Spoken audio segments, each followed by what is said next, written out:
Un saluto ai nostri amici telespettatori, eccoci come ogni mercoledì a parlare di tematiche diverse, soprattutto legate al mondo degli anziani. L'attività fisica nei diversamente giovani è la tematica di cui parleremo oggi con il dottor Diego Vannuzzo. Facciamo un breve, intanto lo salutiamo, grazie per essere qui. Buongiorno a lei, signora Isabella, e a tutti i nostri telespettatori. Ecco, dottor Vannuzzo, facciamo così delineiamo un attimo un breve profilo praticamente della sua professione, che si è laureato appunto in medicina e chirurgia, ha conseguito la specializzazione in malattie dell'apparato cardiovascolare, medicina preventiva e medicina dello sport. Si è sempre dedicato alla prevenzione cardiovascolare al centro cardiologico dell'ospedale di Udine, dove è stato tra l'altro responsabile dal 1994 al 2015, poi è andato in quiescenza, ma sappiamo benissimo che tanti medici non vanno in quiescenza, al di là del giuramento di Ippocrate, molti continuano a lavorare, soprattutto quando hanno tanto da insegnare e tanto da dare, no? Ma essendo diversamente giovane anch'io e quindi avendo ancora voglia di continuare, ho trovato un'accoglienza molto positiva alla Sanità di Trecesimo, perché il direttore sanitario, il dottor Giampaolo Degano, mi ha lasciato veramente esprimere tutta la competenza che avevo acquisito ovviamente in ospedale e ho tentato di portarla lì al servizio della nostra popolazione. Certo, e quindi effettivamente si può parlare di attività fisica che fa bene a tutte le età. A tutte le età. Se noi guardiamo i bambini piccoli, vediamo che sono sempre molto attivi. E c'era un bravo ricercatore che durante un congresso diceva: come mai un piccolo atleta diventa un piccolo impiegato o un impiegato? Ecco, dovremmo mantenere quella forza e quel desiderio di fare attività fisica che hanno i bambini piccoli. Questa è la notizia. È un po' difficile riuscire a mantenere questa volontà, però bisognerebbe, no? Allora, abbiamo due estremi naturalmente. Le persone iperattive, che anche queste vedrete anche con i miei colleghi, dovranno fare, diciamo così, delle valutazioni intelligenti, perché l'età avanza per tutti e quindi bisogna essere attenti anche a fare attività fisica, perché anche se qualcuno sostiene che la morte improvvisa sul campo sia una bella cosa, beh, è possibile evitarla. Abbiamo avuto esperienze anche recenti di un calciatore di altissimo livello che ha avuto un arresto cardiaco e quindi insomma sarebbe bene evitarlo. E ci sono anche degli strumenti importanti per poterlo fare. Però il resto di solito è ascrivibile ai tanti impegni, allo stress e, diciamocelo con chiarezza, alla pigrizia. Perché per riprendere soprattutto ci vuole veramente, diciamo, una decisione importante. Ma è sempre possibile farlo, ovviamente con gradualità. Ecco, e bisogna anche, tra l'altro, eseguire una valutazione che consenta appunto alle persone di capire quali sono i loro limiti. Se sei 20 anni che fai solo le scale o il tuo sport preferito, come diceva un altro simpaticissimo collega, è arrotolare gli spaghetti con la forchetta, è bene prima fare una valutazione. E noi siamo in grado di offrire a Tricesimo, in Sanirad, sia una valutazione cardiologica che di alcuni esami di laboratorio per capire i fattori di rischio e poi anche una valutazione funzionale, perché abbiamo un ottimo servizio di medicina dello sport, oltre che alla cardiologia che il dottor Ladragna ed io portiamo avanti, e quindi diciamo riusciamo a dare delle indicazioni su misura. Il professor Feruglio, che è stato uno dei miei maestri, diceva su misura come il sarto. E quindi anche per le persone che vogliono riprendere dopo tanto tempo che sono sedentarie. Ecco, c'è anche un'alimentazione che viene raccomandata chiaramente a seconda dell'età, a seconda dell'attività, perché a seconda dell'attività si consumano più o meno calorie. Allora, innanzitutto ne parlerà poi anche il mio collega, il dottor Pontello, il tipo di attività fisica da raccomandare che si accompagna alla sana alimentazione è quello aerobico, cioè camminare, andare in bicicletta, senza forzare naturalmente all'inizio, ma con una gradualità che la valutazione ti consente di capire. E bisognerebbe fare almeno mezz'ora di passeggiata, camminata, nuotata, sci di fondo al giorno per mantenere una certa performance. Le linee guida, cioè la sintesi di molte esperienze, dicono spendere 2000 calorie in attività fisica.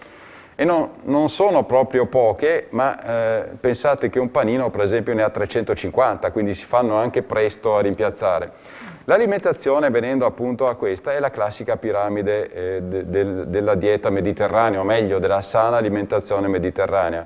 Quindi in particolare nello sport è bene privilegiare diciamo, le verdure perché hanno molto potassio.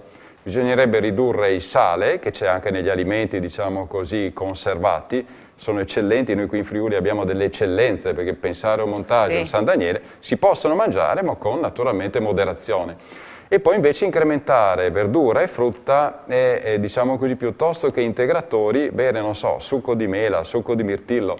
Abbiamo delle eccellenti produzioni di succo di mela friulano. Ecco, perché tanto si parla di questi integratori, si vedono pubblicità di ogni genere. Servono a qualche cosa o è bene prepararsi l'integratore da soli perché ci sono queste possibilità? Io direi ci sono tante ricette. La seconda ipotesi, cioè abbiamo delle eccellenze qui di prodotti, abbiamo il succo di mela, abbiamo il succo di melograno, il succo di mirtillo, ecco questi sono ricchissimi di antiossidanti, di potassio e di altre sostanze positive. È bene secondo me prendere questi, in certi casi però bisogna andare a misurare, è bene dare degli integratori. Per esempio pochi sanno che per un'eccellente funzione muscolare è importante la vitamina D, come Domodossola, e anche qui però va dosata. Anche la stessa vitamina B12 va dosata perché può dare accumulo nel fegato, pochi lo sanno. Ecco, quindi, ma anche proprio per quanto riguarda la vitamina D, perché l'esposizione al sole dovrebbe aiutare, no, a fissarla. Certo, questo succede, ma i nostri amici dermatologi dicono attenzione al sole che... con la radiazione ultravioletta che è cambiata purtroppo, diciamo, dobbiamo dare una protezione almeno 50, quindi chiaramente questa eccellente idea dell'esposizione al sole e di fare anche attività fisica in short, eccetera, così via, se non a torace scoperto dove è possibile, diciamo così, o col bikini per le signore, ecco, può creare dei problemi, quindi bisogna bilanciare le cose. Adesso abbiamo dei dosaggi diciamo importanti che ci consentono di capire il livello di vitamina D e di dare la giusta supplementazione, né troppo poco, dicevamo prima su misura il vestito. Ecco, oltre ai rischi cardiaci ne esistono anche altri, no? Esistono altri rischi? Certo, perché soprattutto i rischi articolari, no? Io qui parlo anche da medico dello sport, ma vedrete i miei colleghi poi ne parleranno, perché per esempio se una persona ha qualche chilo in più e si mette di buona volontà a fare la sua attività fisica ogni giorno, potrebbe avere dei problemi, per esempio ai menischi in prima battuta, se non muscolari. E allora anche lì, diciamo così, nel caso ci sia un sovrappeso importante, eccetera, la valutazione funzionale, la valutazione del medico sportivo, eventualmente per esempio di una figura professionale importante che abbiamo in sede, che è una podologa, ecco, per dire, per la giusta posizione dei piedi, ecco, potrebbe essere la soluzione per non avere degli ulteriori danni invece da attività fisica invece che benefici. Quindi anche la camminata corretta, con il piede appoggiato nel modo giusto, la scarpa giusta. La scarpa giusta, ci sono delle scarpe eccellenti, anche qui va fatta con intelligenza.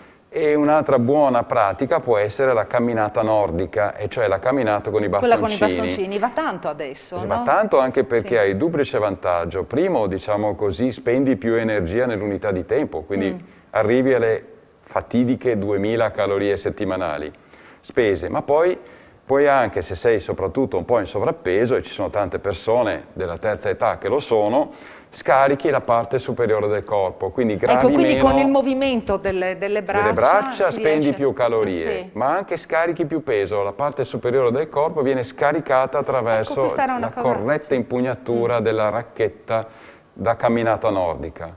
Un po' come lo sci di fondo, cioè il passo alternato, però certo, passo alternato sicuramente. No, ci sono anche dei gruppi, insomma, che insegnano a usare correttamente anche questa metodica. Ecco, quali altre raccomandazioni appunto lei farebbe ai diversamente giovani? Abbiamo già detto le camminate, tenersi controllati, attenti a non fare sforzi eccessivi. La gradualità, stare attenti al proprio corpo, perché purtroppo diciamo qualche volta possiamo avere delle problematiche. Quali? anche l'arresto cardiaco, abbiamo detto prima, nei casi eccessivi, ma qualche volta si può svenire, ci possono essere dei problemi, soprattutto se prendi, esatto, soprattutto col gran caldo, quindi per esempio adesso con questa temperatura andare col fresco, non andare col caldo, soprattutto se prendi medicine per la pressione, eccetera. Ma io direi che la cosa importante è ascoltare il proprio corpo, perché noi abbiamo un sistema meraviglioso di regolazione dei nostri battiti cardiaci che è dovuto all'interazione tra il sistema ortosimpatico che accelera e il sistema parasimpatico che, diciamo, riduce la frequenza cardiaca e la pressione. Bene, qualche volta, se non siamo in forma, c'è una certa disequilibrio tra questi due sistemi e molto spesso purtroppo gli accidenti, i problemi succedono in queste condizioni. Allora ascolta il proprio corpo, che non sia una scusa per la pigrizia, ma se il corpo ti dice che oggi non stai bene, rimandi a domani, diciamo, l'esercizio che avevi programmato. Ecco, un'altra curiosità, lei ha detto quando si assumono farmaci, perché le persone non più giovanissime, sì, insomma è difficile trovare qualcuno che non assuma almeno un farmaco nel corso della giornata. Certo, no? Sempre il mio professor Feruglio, che qui amo citare perché veniva spesso, dice che sono il mangiare per il cuore, ma come il mangiare va dosato, anche le medicine vanno dosate, da persona a persona. E il medico curante, ma anche noi, conoscono bene gli effetti collaterali. E quindi anche per il movimento. Per il movimento, esattamente. Ci sono alcuni farmaci che vanno meglio, per esempio nelle persone con la pressione alta. Ecco, è meglio avere le classi che si chiamano sartani ACE inibitori piuttosto che i diuretici e quindi si riesce a organizzare l'attività fisica in sicurezza della persona. Bene, ringrazio per la partecipazione appunto a questa trasmissione il dottor Diego Vannuzzo. L'appuntamento è per domani quando effettivamente si farà movimento insieme. Appuntamento a domani.